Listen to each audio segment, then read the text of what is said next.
जी अस्सलाम वालेकुम स्टूडेंट्स। आज का हमारा टॉपिक है मेजर ऑफ सेंट्रल टेंडेंसी।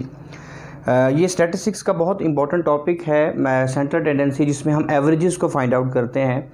और नॉर्मल लाइफ में भी हम एवरेजेस का इस्तेमाल जो है हमारा बहुत ज़्यादा है।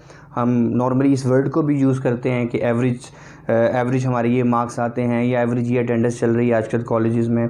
तो एवरेज एक सिंगल वैल्यू होती है जो पूरे डाटे को रिप्रेजेंट करती है। तो एवरेज की डेफिनेशन बेसिकली यही है कि एक सिंगल वैल्यू जो पूरे डाटे को रिप्रेजेंट करे वो एवरेज कहलाती है। तो आइए एवरेज कौन कौन सी हम मेजर ऑफ सेंट्रल टेंडेंसी में फाइंड आउट करेंगे। तो there are many averages, mostly 5 averages को आज हम देखेंगे। Arithmetic mean, median, mode, geometric mean and harmonic mean, ये 5 एवरेजेस को देखेंगे। स्टूडेंट्स जब भी आप एवरेज अप्लाई करना चाहते हैं तो पहले ये देख लीजिए कि डाटा आपके पास ग्रुप डाटा है या अनग्रुप डाटा है। अनग्रुप डाटा वो डाटा है जो अरेंज नहीं होता और उसकी कोई फ्रीक्वेंसी डिस्ट्रीब्यूशन गिवन नहीं होती। ग्रुप डाटा वो डाटा है जिसकी फ्रीक्वेंसी डिस्ट्रीब्यूशन आपको गिवन होती है, कि आपको ये पता होता है कि वो वैल्यूज़ में, उस रेंज में वैल्यूज़ कितनी दफ़ा रिपीट हुई हैं। ये ग्रुप डिस्ट्रीब्यूशन होता है। तो एनीवेज हम आज लोग mean, median, mode, geometric mean और हार्मोनिक मीन को सॉल्व आउट करेंगे और ये देखेंगे कि अनग्रुप डाटे से हम mean, median, mode, geometric mean, harmonic mean को कैसे सॉल्व करते हैं। तो आइए वन बाय वन हम इन एवरेजेस को अनग्रुप डाटे से सॉल्व करते हैं।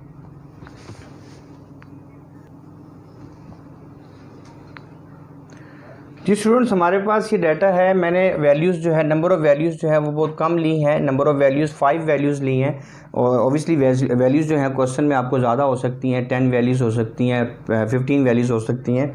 एनीवेज मैंने यहाँ पर ओनली 5 वैल्यूज़ ली हैं ताकि आपको आसानी से मैं पाँचों एवरेजेस समझा सकूँ। और ये अनग्रुप डाटा है, इसकी कोई फ्रीक्वेंसी डिस्ट्रीब्यूशन गिवन नहीं है। तो आइए सबसे पहले अर्थमेटिक मीन निकालते हैं। अर्थमेटिक मीन का साइन है x बार और इसका फार्मूला जो अनग्रुप डाटे के लिए हम यूज़ करेंगे वो है समेशन x ओवर n। यहाँ पर मैं एक बात बताता चलूँ कि अर्थमेटिक मीन को फाइंड आउट करने के 3 डिफरेंट तरीके हैं। डायरेक्ट मेथड है, इनडायरेक्ट मेथड है और स्टेप डेविएशन मेथड है। लेकिन यहाँ पर मैं इस वीडियो में आपको सिर्फ एक ही मेथड से बता रहा हूँ। ये मेथड जो है वो आपका डायरेक्ट मेथड है। इसमें देखिए, इसमें इसका मतलब है कि x का आपने टोटल करना है। आप इन सारी वैल्यूज़ को में इसका टोटल कर लीजिए, x का टोटल कर लीजिए। तो ये आपके पास जो है नंबर ऑफ़ वैल्यूज़ जो है वो 5 हैं। अगर आप इसको x की वैल्यूज़ अज्यूम करते हैं तो ये 5 वैल्यूज़ हैं। तो ऑब्वियसली ये 5 वैल्यूज़ हैं और x का टोटल कर लें 10 + 1 + 3 + 9 + 5। अगर इसका आप टोटल करते हैं तो 5 + 9 + 3 + 1 + 10। जब हमने इन पांचों वैल्यूज़ का टोटल किया तो आपके पास आंसर आ गया 28।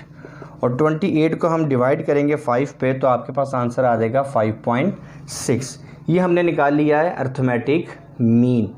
तो अब हम निकालते हैं मीडियन। मीडियन का ये साइन है x टिल्डा। इसका फार्मूला है n + 1 / 2 ब्रैकेट वैल्यू। आप सबसे पहले मीडियन जब भी निकालेंगे डाटे को पहले अरेंज करेंगे। मैं दोबारा रिपीट कर रहा हूँ, मीडियन निकालने से पहले आप डाटे को पहले अरेंज करेंगे फिर मीडियन निकलेगा। तो अगर हम इस डाटे को अरेंज करूँ तो ये डाटा अरेंज होगा, देखिएगा 1 3 5 9 एंड 10। ये मैंने वैल्यूज़ को क्या कर लिया है, अरेंज कर लिया है। अब अगर इस फार्मूले में पुट करें तो n + 1, नंबर ऑफ़ वैल्यूज़ 5 हैं तो 5 + 1 / 2। अगर आप इस ब्रैकेट को सॉल्व करें, तो 5 + 1 आंसर आता है 6। 6 को 2 पे डिवाइड करेंगे, आंसर आएगा थर्ड वैल्यू। दोबारा देख लें थर्ड वैल्यू कैसे आया, 5 + 1 6, 6 को 2 पे डिवाइड करेंगे, आंसर आ जाएगा 3। तो थर्ड वैल्यू, अब आप इस डाटे में देख लें, थर्ड वैल्यू जो है आपके पास ये वैल्यू है 5। तो आपका 5 जो है वो क्या होगा, मीडियन होगा। दोबारा बता देता हूँ कि आप सबसे पहले डाटे को अरेंज करेंगे, फिर उसके बाद ये फार्मूला अप्लाई करेंगे और फार्मूले में फिर आप देखेंगे कौन सी वैल्यू मीडियन है। तो वो आंसर आ गया थर्ड वैल्यू। थर्ड वैल्यू जो है आपके पास 5 है, ये आपके पास मीडियन है। यहाँ पर एक बात याद रखिएगा, अगर ये आंसर पॉइंट में आ जाए यानी 3.5 वैल्यू आ जाए 3.5 वैल्यू अगर आंसर आ जाता है तो 3.5 वैल्यू का मतलब होता है third value plus fourth value divided by 2। हम तीसरी और चौथी वैल्यू को प्लस करके 2 पे डिवाइड करेंगे। आंसर आता है फॉर एग्जांपल 7.5, तो आप सेवन्थ वैल्यू को और एट्थ वैल्यू को प्लस करके 2 पे डिवाइड कर दें, वो आपका मीडियन होगा। अब इसमें मोड कैसे फाइंड आउट करेंगे ये देखते हैं। जी स्टूडेंट्स, इसी डाटे का अगर आप मोड फाइंड आउट करना चाहते हैं तो इस डाटे में देखिए, इस डाटे में कौन सी ऐसी वैल्यू है जो रिपीट हुई है। अगर आप देखें तो इसमें कोई भी वैल्यू रिपीट नहीं हुई। मोड की डेफिनेशन भी यही है, the most repeated value in the data is called mode. तो अगर आप इस डाटे में देखें तो कोई वैल्यू ऐसी नहीं है जो रिपीट हुई हो, तो इस क्वेश्चन में कोई मोड नहीं है। लेकिन अगर फॉर एग्जांपल यहाँ पर 5 एंड पे एक और आ जाता तो देखिए इस डाटे में 5 जो है वो 2 टाइम्स आ गया, तो 5 जो है वो मोड हो जाता। बट यहाँ पर अगर मैं इस डाटे में इस 5 को ना लूँ तो यहाँ पर इस क्वेश्चन में कोई भी मोड नहीं है। याद रखिएगा, मोस्ट रिपीटेड वैल्यू देखनी है। यानी फॉर एग्जांपल अगर 5 2 टाइम्स आया इस डाटे में और अगर 3 जो है वो 4 टाइम्स हो, तो ऑब्वियसली 3 जो है वो सबसे ज़्यादा दफ़ा रिपीट हुआ है, तो फिर 3 जो है वो मोड होगा। अनग्रुप डाटे में मोड का कोई फार्मूला नहीं है, जस्ट डाटे में आपने ये देखना है कौन सी वैल्यू सबसे ज़्यादा दफ़ा रिपीट हुई है। जी स्टूडेंट्स, अब इसी डाटे का हम ज्योमेट्रिक मीन फाइंड आउट करते हैं। ज्योमेट्रिक मीन को फाइंड आउट करने के लिए 2 फार्मूलाज आप लगा सकते हैं। ये फार्मूला भी अनग्रुप डाटे के लिए इस्तेमाल किया जा सकता है और ये फार्मूला भी अनग्रुप डाटे के लिए इस्तेमाल किया जा सकता है। लेकिन ये काफ़ी बेहतर है, ये काफ़ी आसान फार्मूला है अनग्रुप डाटे के लिए।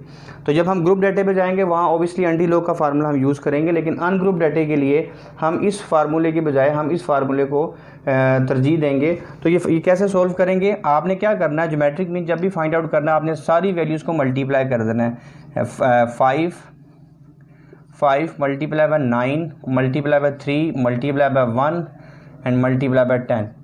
अब आपने क्या करना है, इसकी पावर लेनी है, पावर 1 बाई कितनी वैल्यूज़ हैं, 5 वैल्यूज़ हैं, तो इसकी पावर आएगी 1/5।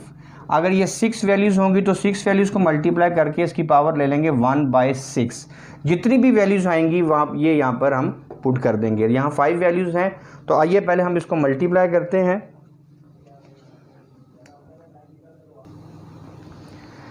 जी स्टूडेंट्स, तो हमने इन 5 वैल्यूज़ को मल्टीप्लाई किया तो आपके पास आंसर आ गया 1350। अब 1350 इसकी पावर कभी भी आपने इस डिवाइड में करके नहीं लेनी, आपने पहले इसको सॉल्व करना है। 1/5 को जब हम सॉल्व करेंगे तो आंसर आ जाएगा 0.2। अब आप इसकी पावर है, पावर हमेशा आपने पॉइंट में लेनी है ज्योमेट्रिक मीन में, याद रखिएगा। तो ये पॉइंट नहीं है, पहले इसको पॉइंट में कन्वर्ट कर लें। अब आप पावर ले लें 1350 और इसकी आप पावर ले लें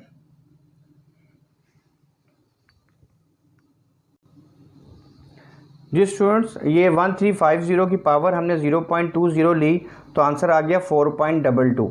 तो ये आपका आंसर आ गया ज्योमेट्रिक मीन का। ये मैंने आंसर यहाँ पे लिख दिया है। एक यहाँ पर एक प्रॉपर्टी मैं आपको बता दूँ, अर्थमेटिक मीन का आंसर जो है ज्योमेट्रिक मीन से बड़ा होता है और ज्योमेट्रिक मीन का आंसर हार्मोनिक मीन से बड़ा होता है। तो ये देखिएगा, अभी अर्थमेटिक मीन का आंसर 5.6 है, ज्योमेट्रिक मीन का आंसर अर्थमेटिक मीन के आंसर से छोटा है, और जब अभी हम हार्मोनिक मीन को फाइंड आउट करेंगे उसका आंसर ज्योमेट्रिक मीन के आंसर से भी छोटा होगा। तो आइए अब हार्मोनिक मीन कैसे निकालते हैं उसको देखते हैं। जी students, harmonic mean find out करने के लिए ये मैंने फार्मूला लिख दिया है। ये सारे फार्मूलाज हम अनग्रुप डाटे से कर रहे हैं। इसका फार्मूला है n divided by summation 1/x।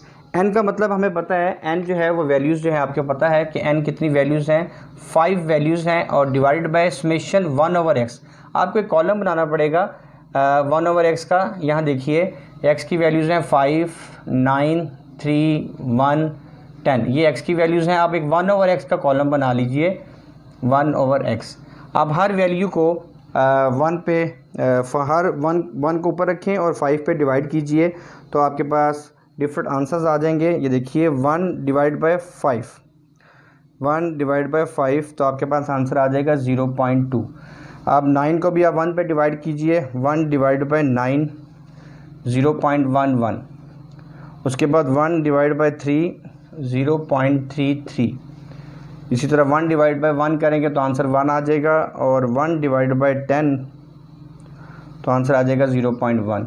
अब इसका आप टोटल कर लें, क्योंकि यहाँ पर देखिए 1/x का कॉलम बना के अब हमने इसका क्या करना है, टोटल करना है। तो आप इसका टोटल कर लें 0.2 plus 0.11 plus 0.33 plus 1 plus and 0.1। मैंने इन पांचों वैल्यूज़ को इसको जो इसको रेसिप्रोकल कहते हैं बेसिकली, रेसिप्रोकल ऑफ x हमने फाइंड आउट कर लिया है। इसका टोटल आ रहा है 1.74। आप 1.74 जो है अब यहाँ पुट कर दें 1.74, तो आपके पास जो आंसर आएगा 5 डिवाइडेड बाय 1.74, तो आपके पास आंसर आ जाएगा 2.87। तो ये आपके पास आंसर आ गया हार्मोनिक मीन का, जो कि यहाँ देखें हार्मोनिक मीन का आंसर 2.87, जो कि ये बात प्रूव हो गई है कि arithmetic mean is greater than geometric mean and geometric mean is greater than harmonic mean and harmonic mean is less than geometric mean. तो ये एक प्रॉपर्टी है, arithmetic mean is always greater than geometric mean and geometric mean is always greater than harmonic mean. तो आपके पास ये property जो है वो एक प्रूव भी हो गई है। जी स्टूडेंट्स, तो आज हमने इस लेक्चर में मेजर ऑफ सेंट्रल टेंडेंसी की 5 एवरेजेस को अनग्रुप डाटा से परफॉर्म किया है और एक ही डाटा हमने लिया, 5 वैल्यूज़ ली। मैंने 5 वैल्यूज़ इसीलिए ली ताकि डाटा जो है कैलकुलेशन जो है वो थोड़ी आसान हो जाए। तो पांचों एवरेजेस को आज हमने अनग्रुप डाटा से सॉल्व किया है। होप सो आपको ये वीडियो इजी लगी हो। तो सब्सक्राइब कीजिएगा मेरे चैनल को और लाइक कर दीजिएगा। Thank you very much.